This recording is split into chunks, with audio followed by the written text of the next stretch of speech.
پھر صلوات کے بارے میں کہ معصومین صلوات کی اہمیت کتنی بیان کرتے ہیں اور اس ذکر کی برکتیں کیا ہیں۔ فرماتے ہیں کبھی بھی صلوات بھیجنے میں کنجوسی نہ کیا کرو، بخل نہ کیا کرو۔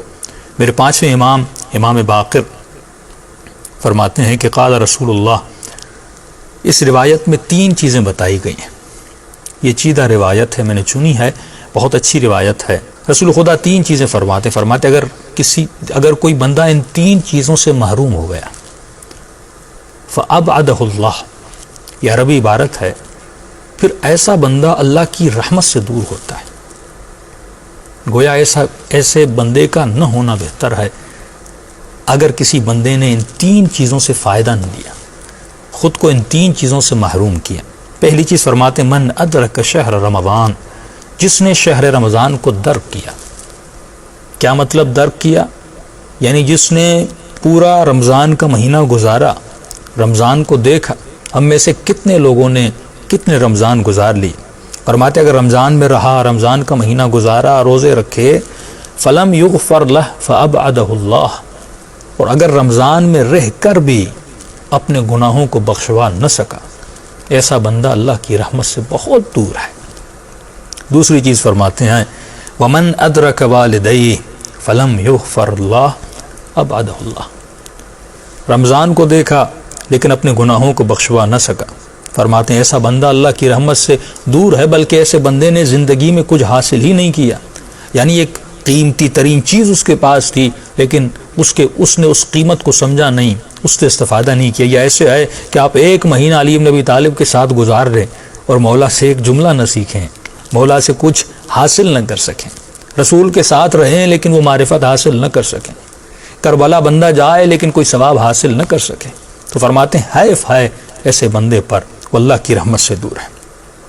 پہلی اہمیت یہ رمضان کی، اس کا مطلب رمضان میں کتنے بھی گناہ ہوں اور بندہ کتنا بھی خطا کار ہو، لیکن رمضان میں اگر چاہے تو اللہ کی رحمت سے حاصل کر سکتا ہے اور اپنے گناہوں کو بخشوا سکتا ہے۔ دوسری چیز فرماتے ومن ادرک والدیہ، جس نے زندگی میں اپنے والدین کو دیکھا، یعنی شعوری حالت میں، عقل کی حالت میں اپنے والدین کو دیکھا۔ ایک مرتبہ بچہ پیدا ہوتا ہے، والدہ کا انتقال ہو جاتا ہے۔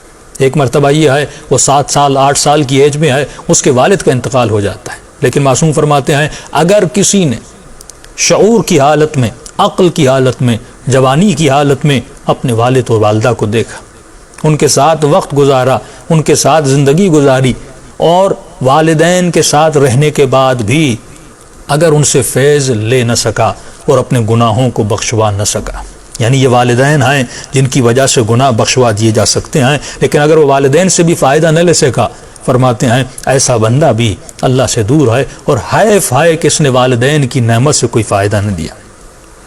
تیسری چیز فرماتے ہیں، پہلا جملہ رمضان میں رہا، گناہ بخشوا نہ سکا، یہ اللہ کی رحمت سے دور ہے۔ والدین کو دیکھا لیکن اپنے گناہ بخشوا نہ سکا، یہ اللہ کی رحمت سے دور ہے۔ تبھی شخص ایک رسول خدا کی خدمت میں آتا ہے، کہتا ہے یا رسول اللہ میں بہت گنہگار ہوں، کوئی وسیلہ کوئی ذریعہ بتائیے اپنے گناہوں کو بخشوا سکوں۔ رسول خدا فرماتے ہیں ماں کے پاس جا اور جا کر ماں کو کہو وہ تیرے لیے دعا کرے، خدا تیرے گناہوں کو بخش دے گا۔ کہتے یا رسول اللہ والدہ زندہ نہیں رہی۔ رسول فرماتے اگر والدہ زندہ نہیں تو والد کے پاس جا۔ کہ یا رسول اللہ والد بھی زندہ نہیں ہے۔ رسول خدا فرماتے ہیں ایسا کر اپنی خالہ کے پاس جا۔ وہ چلا جاتا ہے نبی کے حضور سے۔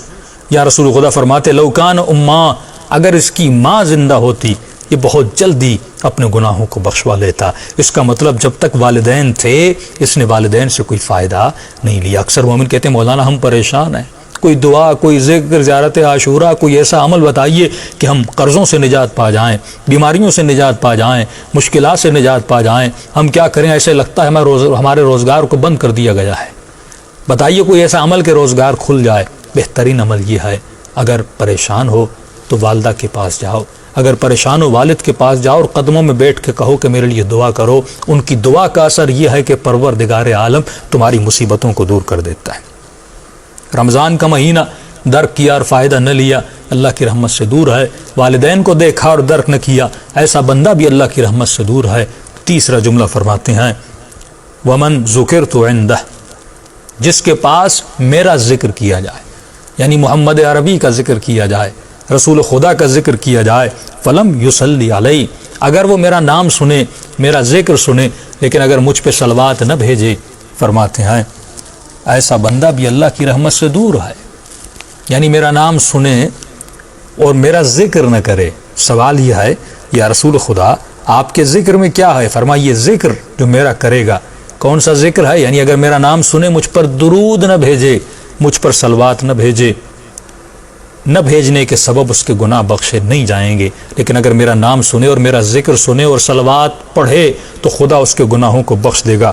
عجیب روایت کے جملے ہیں، فرماتے ہیں فَإِنَّمَا، یہ جو ذکر صلوات ہے، تہدم الذنوب ہدما، یہ گناہوں کو چکنا چور کر دیتا ہے۔